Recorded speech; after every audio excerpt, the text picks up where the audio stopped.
Après quelques larmes et une décapitation, la première saison de Bienvenue à Derry est terminée. Mais il reste des questions sans réponse. Tu vas m'écouter très attentivement. Tu vas l'aimer, cette histoire, c'est garanti. Bagarre, duel, torture, vengeance, géant, monstre, poursuite, évasion, grand amour, miracle.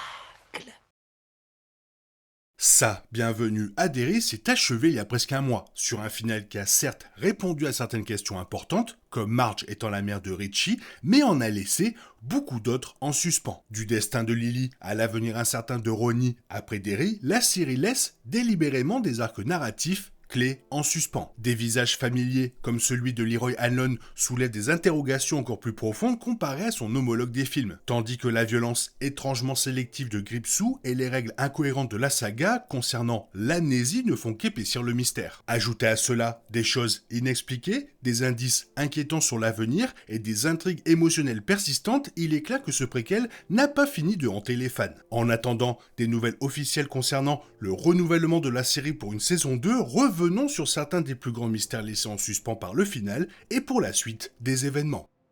L'une des plus grandes révélations du final est sans doute la perception non linéaire du temps par Gripsou, qui a conscience simultanément de son passé, de son présent et de son futur. Ce retournement de situation astucieux renforce l'image de Gripsou comme un être cosmique doté de pouvoirs insondables, tout en ajoutant une dimension cruciale à l'intrigue des saisons suivantes. Si chaque saison revient sur l'apparition précédente de Gripsou, il devient difficile d'impliquer le spectateur dans une histoire dont il tient déjà une certaine conclusion pour acquise. Or, quel dénouement pourrait être plus choquant pour les spectateurs que de voir Gripsou modifier temporairement le futur en assassinant une personne importante du passé. Évidemment, on ne pourra pas retourner en 1988 et voir une autre histoire se dérouler entre Bill et Ben, ni avec aucun autre membre du club des ratés, sans effets spéciaux numériques de pointe pour rajeunir les acteurs. Cela dit, je trouve que les scénaristes ont fait un excellent travail avec la série en s'efforçant d'enrichir l'univers et d'intégrer des éléments futurs aux événements passés. Gripsou a marqué de nombreuses vies lors de ses cycles à Derry, il est donc tout à fait possible d'introduire des personnages proches du club des ratés, voire même se rencontrer dans la première saison. Une saison se déroulant principalement à une seule époque, mais avec des sauts temporels pour observer les conséquences des actions serait tout simplement incroyable. Mais rien que d'imaginer comment présenter cela de manière cohérente, j'en ai déjà mal à la tête.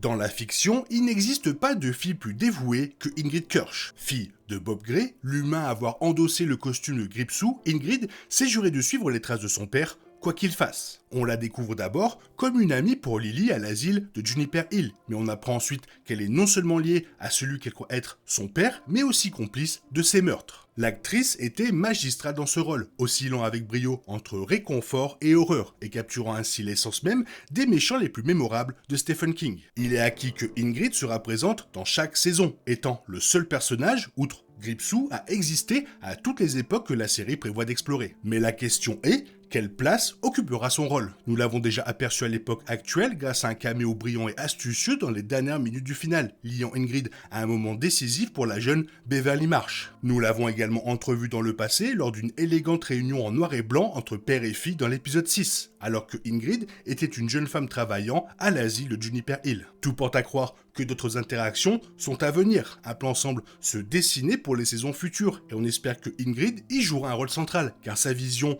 unique et déformée a enrichi de manière inspirée la mythologie de Derry et de Gripsou. Lily Bainbridge, au destin tragique, a été présentée aux téléspectateurs dès le premier épisode comme la véritable protagoniste de la série. Seule survivante du massacre qui a marqué le début de la saison, elle était au cœur de toute l'intrigue. Au fil des épisodes, l'attention s'est déplacée jusqu'à la révélation que Marge Truman, la meilleure amie de Lily, était liée à un personnage des films, ça. Finalement, Lily et la plupart de ses amis survivent et parviennent à empêcher Gripsou de s'échapper de Derry. On connaît le sort de Will Hanlon et de Marge, mais celui de Lily reste un grand mystère. Difficile d'imaginer qu'on ne découvrira jamais ce qui lui est arrivé, étant donné qu'elle est le point d'entrée de toute la série. Alors, que devient Lily Bainbridge ?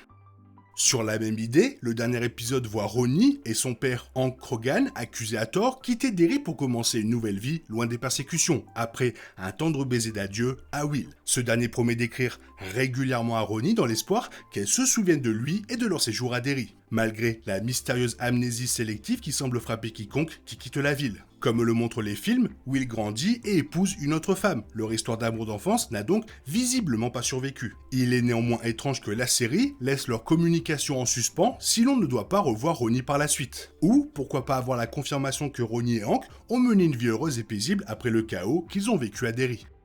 Leroy Hanlon occupe une place particulière dans la série. Il est l'un des rares personnages à apparaître pour la première fois dans les films. Les fans ont découvert Leroy dans ça et sa suite, sa chapitre 2, où il élève son petit-fils Mike Hanlon après la mort tragique des parents de ce dernier, Will et Jessica, dans un incendie. Mais le Leroy âgé des films est très différent de l'homme que nous avons rencontré dans la série. Il est en colère et amer, et peu aimable avec Mike. Si cela peut s'expliquer par la tragédie de la perte de son fils, et sans doute de sa femme Charlotte, qui n'apparaît pas dans les films, certains indices laissent penser qu'un autre élément a pu altérer la personnalité de Leroy, le transformant en un grand-père ferme mais aimant, loin de l'image du père aimant et déterminé que nous avons découvert dans la série préquelle. Alors, que s'est-il passé avec Leroy Hanlon ?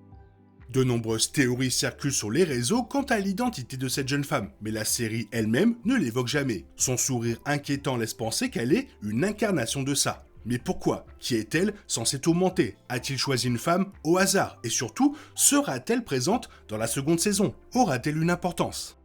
J'en ai déjà longuement parlé, mais oui, le fait que Gripsou se soit apparemment concentré uniquement sur l'élimination de Marge pour empêcher la naissance de Richie me perturbe toujours. Il s'est donné tant de mal pour utiliser les lumières mortes sur tout un groupe d'élèves et les emmener, pourquoi ne les a-t-il pas tués eux aussi au cas où les futurs parents du club des ratés se seraient trouvés parmi eux ? Le nom de Alvin Marsh était inscrit sur la porte d'une cabine de toilette au tout début de la saison, ce qui semble indiquer qu'il est élève dans cet établissement. Si Gripsou, grâce à son omniscience révélée, savait que Marge était la mère de Richie, n'aurait-il pas pu identifier les parents des autres enfants également ? Y a-t-il une raison jusqu'ici inconnue qui explique pourquoi Richie est plus important que les autres membres du club des ratés ? Ni les films ni la série préquelle ne sont particulièrement clairs ni cohérents quant aux règles de la remémoration des rencontres avec ça. Il est généralement admis qu'un séjour hors de Derry permet d'oublier l'horreur de Gripsou. C'est pourquoi la plupart des membres du club des ratés oublient, à l'exception de Mike Hanlon, qui reste à Derry et devient bibliothécaire, avant de faire revenir ses amis d'enfance en ville lorsque Gripsou refait surface. Mais la série brouille un peu les pistes. On peut supposer que Marge ne se souviendra pas, une fois adulte, de Gripsou, car son fils Richie fera partie du groupe qui tuera le clown une fois pour toutes, car pourquoi ne l'aurait-elle pas prévenu ou guidé une fois le retour de Gripsou devenu évident ? Le Leroy Hanlon que l'on voit dans les films ça semble avoir au moins une certaine conscience du mal, puisqu'il dit à Mike que la ville est maudite, mais il ne semble pas se souvenir entièrement de son expérience. Curieusement, Rose et sa tribu amérindienne se souviennent du galou. Alors, comment ça marche ? Y a-t-il des règles ou est-ce vraiment juste du hasard ?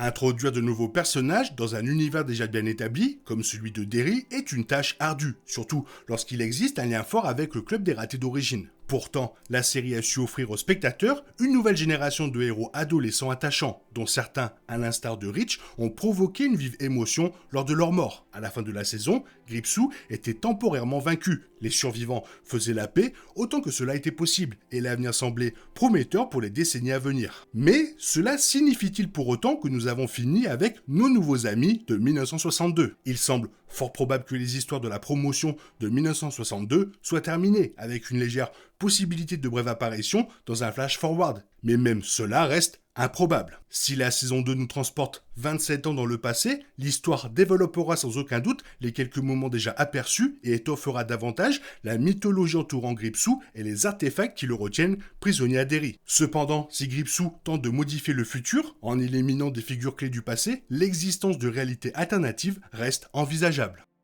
Stephen King possède un catalogue si vaste d'histoires emblématiques et de personnages inoubliables que les fans s'attendent à trouver des clins d'œil dans les adaptations de ses œuvres. La série a dépassé les attentes des fans en faisant bien plus qu'un simple clin d'œil lorsque Dick Hallorann a été introduit comme personnage principal dans la première saison. Le personnage de Hallorann est notamment présent dans un autre des romans les plus appréciés de King, Shining, où il conseille le jeune Danny Torrance sur la manière de maîtriser ses pouvoirs psychiques. Dans la série, nous découvrons un Hallorann plus jeune qui cherche encore à apprivoiser ses propres pouvoirs et la responsabilité qui en découle. Explorer les jeunes années de Halloran avant son arrivée à l'hôtel le plus hanté du monde a enrichi un personnage déjà très apprécié et a offert aux fans de Stephen King un petit bonus. Vu le soin apporté au personnage de Halloran, je me demande si d'autres personnages de l'œuvre de King pourraient être intégrés dans les saisons à venir. Cela pourrait s'avérer complexe, car un retour en arrière de 27 ans à chaque saison limite forcément le nombre de personnages encore en vie à cette époque. On ne peut pas imaginer que Carrie débarque dans le Derry des années 1930, présente le bal de promo et replonge dans le passé grâce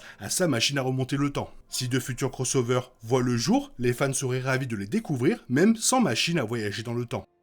Dans une interview, Finn Wolfhard a révélé qu'il participerait à un futur projet après la confirmation de sa présence dans Sa Bienvenue à Derry. Il a expliqué que les créateurs de la série, Barbara et Andy Muschietti, lui avaient annoncé qu'il ferait partie du projet dans le rôle qu'il tenait. Il laisse également entendre qu'un autre projet de la saga est en préparation. Le final de la saison 1 laissait présager que le règne de terreur de Gripsou était loin d'être terminé. Dans une certaine mesure, sa conscience voyage dans le temps, espérant empêcher sa propre mort. Une partie de son plan consistait à tenter de tuer les parents des enfants du club des ratés avant leur naissance, afin de les empêcher de le rencontrer et de le vaincre. Toutefois, la chronologie de la série n'a pas encore établi si Gripsou est capable de modifier le futur. Malgré tout, un événement impliquant la version de Richie, incarnée par Wolfhard, semble probable. On ignore encore la nature de ce nouveau projet. L'histoire de Richie s'étant conclue avec le film original de 2017. Les rumeurs d'Insa chapitre 3 laissent entrevoir cette possibilité, surtout si Gripsou parvient à modifier la chronologie, annulant ainsi les actions des ratés dans le second film. Cela